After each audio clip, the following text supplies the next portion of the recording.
Hello, this is Shmuel Moshe, and you are listening to the Weekly Parashahcast Season 2, the show where I read the Tanakh and provide my own interpretations of what I think it all means. This week's episode falls on the 13th of Elul 5785, September 6th, 2025, and it is the weekly portion for Teitzei. However, we're going to be jumping back into the book of Kings 2, that's Melachim Bet, chapters 10 through 12, and going over those instead. Following on from last week, as always, I want to remind everybody, I am not a professional scholar, just somebody who wanted to study the scripture. My translation comes from Chabad.org if you'd like to follow along in the English. Without further ado, let's jump on in. Melachim Bet, chapter 10, verse 1. Now Ahab had 70 sons in Samaria, and Jehu wrote letters and sent them to Samaria to the officials of Jezreel, the elders, and to those who brought up Ahab's children, saying, And now, when this letter reaches you, and your master's sons are with you, and the chariots and the horses and the fortified city and arms are with you, and you shall select the best and most suitable of your master's sons, and place him on his father's throne, and fight for your master's house. And they were very, very frightened, and they said, Behold, the two kings were unable to resist him. Now how will we resist him? And the one appointed over the palace, and the one appointed over the city, and the elders of those who brought up the children, sent to Jehu, saying, We are your servants, and everything you say to us we will do. We will not appoint anyone as king. Do what pleases you. And he sent them a letter a second time, saying, If you are with me, and you obey my orders, fetch the heads of the men of your master's sons, and come to me at this time tomorrow to Jezreel. Now the king's sons are 70 men. They are with the elders of the city who are raising them. And it came to pass when the letter reached them that they took the king's sons and slaughtered them, 70 men, and they placed their heads in pots and sent them to him in Jezreel. And the messenger came and told him, saying, They have brought the heads of the king's sons. And he said, Place them in 2 piles at the entrance of the gate until morning. And it was in the morning that he went out and stood, and he said to all the people, You are righteous. Behold, I revolted against my master and slew him. But who slew all these? Know then, that nothing of the Lord's word shall fall to the ground which the Lord spoke concerning the house of Ahab. And the Lord has done what he spoke through his servant Elijah. And Jehu slew all those remaining of the house of Ahab in Jezreel, and all the notables and his relatives and his priests, until he did not leave over a survivor. And he arose and came and went to Samaria. He was at the meeting place of the shepherds on the road. And Jehu found the brothers of Ahaziah, king of Judah, and he said, Who are you? And they said, We are Ahaziah's brothers, and we have come down to greet the sons of the king and the sons of the queen mother. And he said, Seize them alive! And they seized them alive, and slaughtered into the pit of the meeting place 42 men.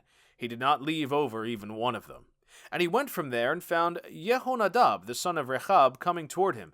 And he greeted him, and said to him, Is your heart right as my heart is with your heart? And Jehonadab said, Indeed it is. Give me your hand. And he gave him his hand, and lifted him up into the chariot to him. And he said, Come with me, and see my zeal for the Lord. And they caused him to ride in the chariot. And he came to Samaria, and struck down all those of Ahab that remained in Samaria, until he destroyed them, according to the word of the Lord which he had spoken to Elijah. Now Jehu assembled all the people, and said to them, Ahab worshipped the Baal a little. Jehu will worship him much. And now summon to me all the prophets of the Baal, all his worshippers and all his priests. Let no one be missing, for I have a great sacrifice for the Baal. Anyone who will be absent shall not live. But Jehu was acting with cunning in order to exterminate the Baal worshippers. And Jehu said, Proclaim an assembly for the Baal. And they called. And Jehu sent throughout all Israel, and all the Baal worshippers came. No one was left who did not come. And they came to the temple of the Baal, and the temple of the Baal was filled from entrance to entrance. And he said to the one appointed over the wardrobe, Bring out the vestments for all the Baal worshippers. And he brought out the vestments for them.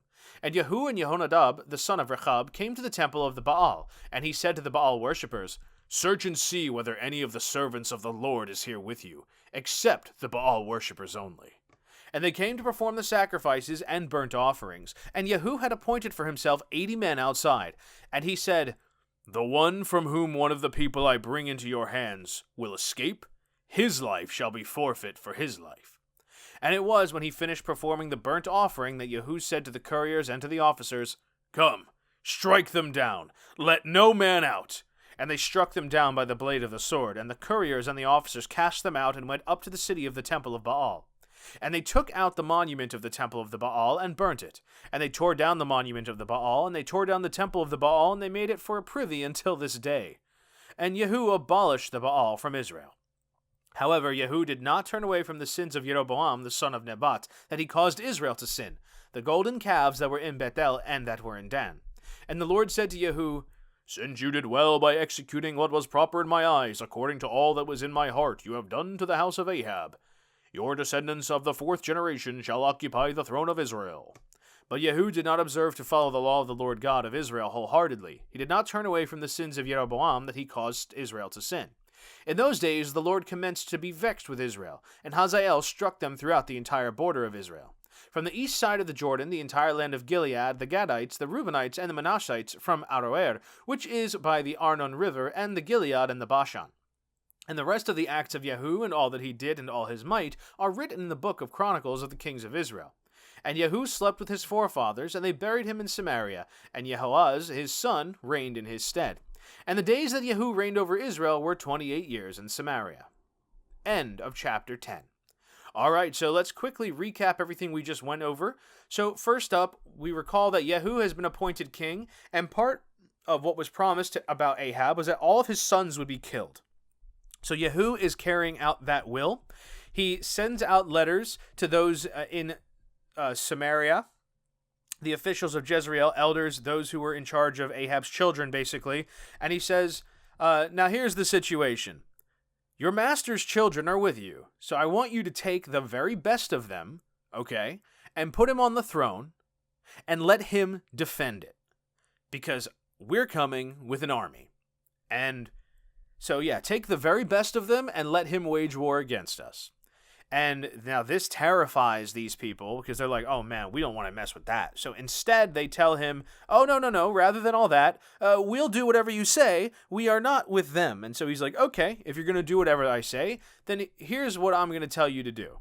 Take the sons, take off their heads, and have them delivered to me.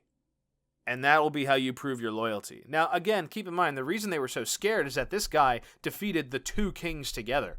So this is very much a powerful individual. So they go ahead and they follow through. They kill the 70 sons, and then they take their heads into pots and deliver them to Jezreel. And they are delivered to Yehu, and he has them placed in 2 piles at the entrance of the gate until morning. And then he calls out to all the people, and he says, "You're righteous. Behold, I revolted against my master and slew him, but who slew all these?" And then he basically is pointing out that everything that God said would happen, happened. So this was the Lord's will, and this is what was spoken through Elijah. They're all dead. And after this, they go and they cut down the rest of the house of Ahab and Jezreel, notables, his relatives, his priests. So basically they wipe out, totally clean house. Now from there, he goes to Samaria, and he finds the brothers of Ahaziah, king of Judah. And he's like, who are you? And he's like, oh, well, we're Ahaziah's brothers. We've come down to greet the sons of the king and the sons of the queen mother. Okay, so what does that mean? These people were allied with the guys he just killed. So what's he going to do? Have them killed too. They slaughter all of them, 42 of them. From here, he finds Jehonadab, son of Rechab, and he greets him, and he basically confirms that the 2 of them are on the same side, and they ride together in the chariot, and they go to Samaria, and they kill the rest of Ahab's house, and then Yehu has this really clever plan. He tells everybody, now, Ahab he worshipped Baal somewhat. Me? I'm going to be a super worshiper. So here's the plan. Gather everybody who loves Baal, all the faithful of Baal. We're going to gather together, and we're going to have a big offering. And so this is trickery. He's basically convincing all of them that he, the new king, is going to be a Baal worshiper, and so that this is their opportunity to come show their loyalty to the Baal. In reality, he's basically calling them all out so that he can identify and kill them.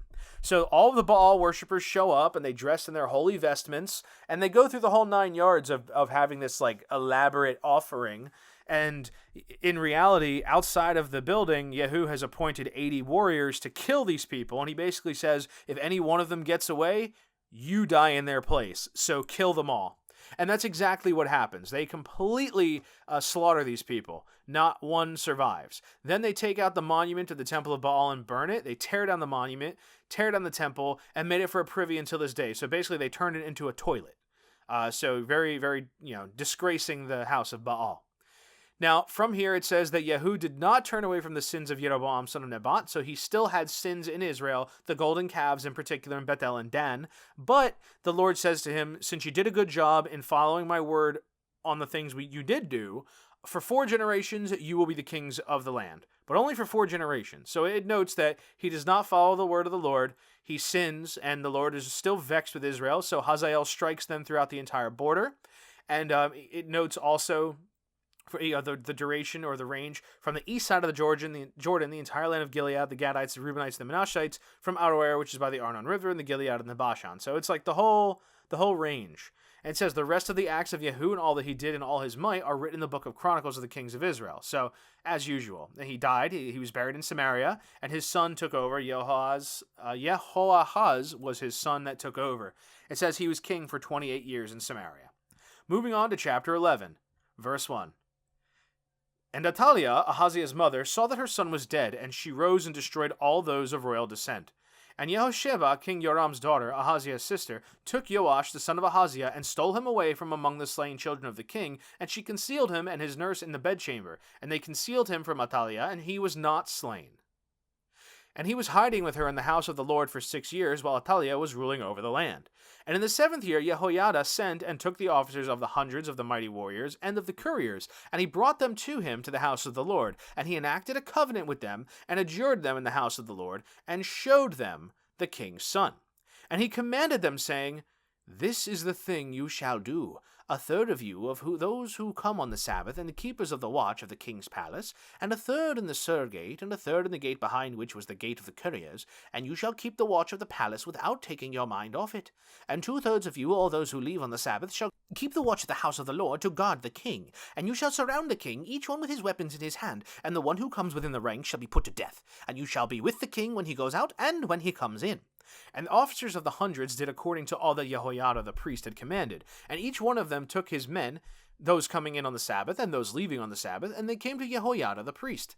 And the priest gave the officers of the hundreds the spears and the shields that had belonged to King David, which were in the house of the Lord. And the couriers stood, each one with his weapons in his hand, from the right end of the house to the left end of the house, before the altar in the house surrounding the king. And he brought out the king's son, and placed the crown and the testimony, and they made him king and anointed him, and they clapped their hands and said, Long live the king. Now Athaliah heard the sound of the running people, and she came to the people to the house of the Lord. And she saw, and behold, the king was standing on his stand, as the custom was, and the officers and the trumpets before the king. And all the people of the land were rejoicing and sounding the trumpets. And Athaliah rent her garments, and cried out, Revolt! Revolt! And Jehoiada the priest commanded the officers of the hundreds, those who appointed over the army, and he said to them, Take her out within the ranks, and anyone who comes after her is to be slain by the sword. For the priest had said, Let her not be slain in the house of the Lord. And they made a place for her, and she came by way of the horses' entrance into the king's palace, and she was executed there. And Jehoiada enacted the covenant between the Lord and between the king and between the people to be the people of the Lord, and between the king and between the people. And all the people of the land came to the temple of the Baal and tore it down, its altars and its images, and they smashed, and Matan, the priest of the Baal, they slew before the altars. And the priest set up appointees over the house of the Lord. And he took the officers of the hundreds, and the mighty warriors, and the couriers, and all the people of the land, and they brought the king down from the house of the Lord. And they came by the way of the gate of the couriers to the king's palace, and he sat on the throne of the kings. And all the people of the land rejoiced, and the city quieted down. And Athaliah they had dispatched by the sword in the royal palace. End of chapter 11. So now let's get a recap here. Ahaziah's mother, this is the fallen king Ahaziah of Judah, right? She is bereaved that her son is dead. So what does she do? She goes and she kills everybody of the royal family.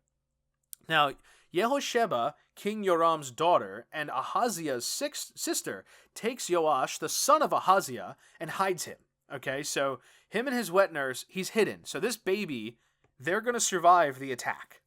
So during this time, and maybe he's not a baby, he might just be a child, but him and his wet nurse are going to basically survive. So while they're hiding for 6 years in the house of the Lord, Athaliah is ruling over the entire land. So she has taken the throne, the queen mother, right? So in the 7th year, Jehoiada has officers of the hundreds of the mighty warriors, right? So he gathers an army, and he forges a covenant with them. And he says to them, all right, take a look at this. This here, this is the king's son. This is the royal heir. So here's the situation. You're going to guard him. He makes a full policy of like, you three of you here, a third of you here, a third of you there, blah, blah, blah. But he basically says, you're going to protect this kid for a good long while, and anybody who comes in to attack him or comes near him, you kill them. No exceptions. So they do this, and they basically forge this protective ring around the king to be, the prince, and they even use the spears that belong and shield that belong to David. So it's a very significant moment of this is the throne, the dynasty of David being protected. And they protect the king, and then they make him king, and they say, long live the king. And then the queen, she hears this, and she comes running because she's hearing a whole commotion of people, and she sees that the king is there. She failed in getting rid of the heir, so she calls out, revolt, revolt.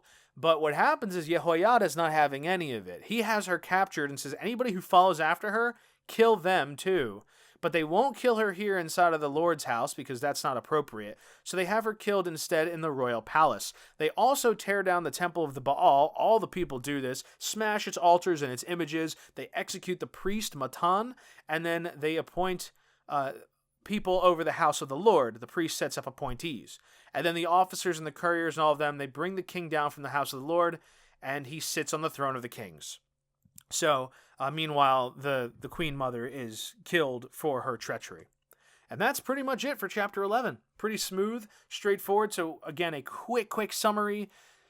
Athaliah tried to kill all of the heirs to the throne. One of them survived, and he was protected and eventually made king at a young age. And she was executed, and all is back to normal in Judah. Now moving on to chapter 12, the last chapter for this week's episode. Melachim Bet, chapter 12, verse 1. Jehoash was 7 years old when he became king. Jehoash became king in the 7th year of Yehu, and he reigned in Jerusalem for 40 years, and his mother's name was Zibiah from Beersheba. And Jehoash did what was proper in the eyes of the Lord all his days, and Jehoiada the priest instructed him. However, the high places were not removed. The people were still slaughtering sacrifices and burning incense on the high places. And Jehoash said to the priests, all money of the hallowed things which is brought to the house of the Lord, the money of anyone who passes, the numbering each one of the money of the value of the people whose value he vows to donate, all money which comes upon a man's heart to bring to the house of the Lord, the priests shall take for themselves each one from his acquaintance, and they shall strengthen the damage of the house, wherever damage is found. And it was that in the 23rd year of King Jehoash, the priests did not strengthen the damages of the house. And King Jehoash summoned Jehoiada the priest, and the priest said to them, why are you not repairing the damage of the house? Now take no money from your acquaintances, but give it for the damage of the house. And the priests agreed not to take money from the people and not to repair the damage of the house. And Jehoiada the priest took one chest and bored a hole in its door. And he placed it near the altar on the right, where a person enters the house of the Lord. And the priests, the guards of the threshold, would put all the money that was brought into the house of the Lord into there. And it was when they saw that there was much money in the chest that the king's scribe and the high priest went up and packed and counted the money which was brought into the house of the Lord. And they would give the counted money into the hands of the foremen of the work who were appointed in the house of the Lord, and they spent it for the carpenters and for the builders who work in the house of the Lord, and for the masons and for the stone cutters, and to buy wood and quarried stones to repair the damage of the house of the Lord, and for everything which would be spent for the house to strengthen it. However, there would not be made for the house of the Lord silver pitchers, musical instruments, basins, trumpets, or any golden or silver utensils from the money brought into the house of the Lord. But they would give it to the foreman over the work, and they would repair there with the house of the Lord. And they would reckon with the men into whose hands they would give the money, to give the foreman over the work, for they did the work honestly. The money for guilt offerings and the money for sin offerings would not be brought into the house of the Lord, they would go to the priests. Then Hazael the king of Aram went up and fought with Gath and captured it, and Hazael set his face to ascend upon Jerusalem. And Jehoash the king of Judah took all the hallowed things that Jehoshaphat, Jehoram, and Ahaziah his forefathers, the kings of Judah, had hallowed, and in his own hallowed things, and all the gold that was found in the treasuries of the house of the Lord and the royal palace, and sent it to Hazael the king of Aram, for which he turned back from marching on Jerusalem. And the rest of the acts of Joash and all that he did are written in the book of the Chronicles of the kings of Judah. And his servants rose up and revolted, and they struck Joash at Bet Milo that leads down to Silla.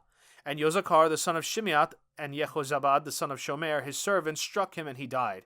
And they buried him with his forefathers in the city of David. and his son Amaziah reigned in his stead. End of chapter 12. So now let's get a full summary of what happened with Jehoash, who was the 7-year-old king. So during his kingdom, it says he reigned for 40 years. His mother was Zibiah from Beersheba. So Athaliah was a different mother from a different prince, but he was of Zibiah. So this is the king. He's from the line of David. He does what is proper in the eyes of the Lord. So it says he does what was instructed to him by Jehoiada the priest. But he did not remove the high places. The people were still slaughtering sacrifices. So while he did all he should do himself, he failed to remove the high places. This is ultimately his big condemnation. So he basically gives an order that they're going to take all the money, which is brought to all the hallowed things, right? So all the offerings for those who give of their heart, we're going to take that money and we're going to use it to repair the house of the Lord. So it says that in the 23rd year, the priests did not strengthen the damages of the house. So basically, they didn't do their job. So he summons them. He summons the priest and all the other priests, and he says, well, why aren't you repairing the house? So here's the deal. Before I told you could take the money from your acquaintances, but now you're not going to be doing that. You're going to be giving it to the damage of the house, all right? So in other words, no more paychecks, no more money embezzlement. You're going to do the right thing here.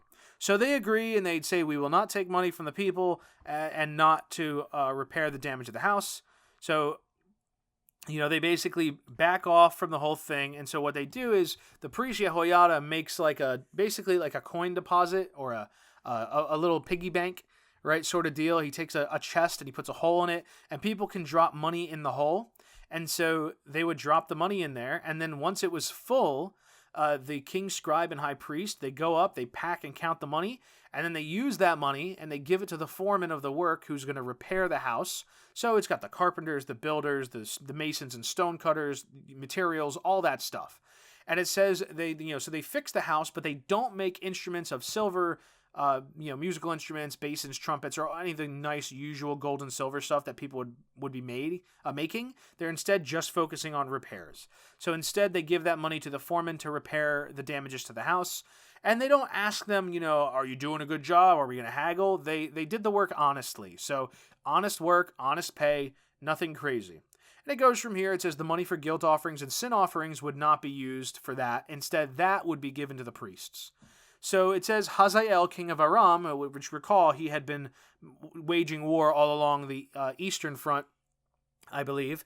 It says that he goes and he fights with Gat and he captures it, and then he looks to turn next toward Jerusalem.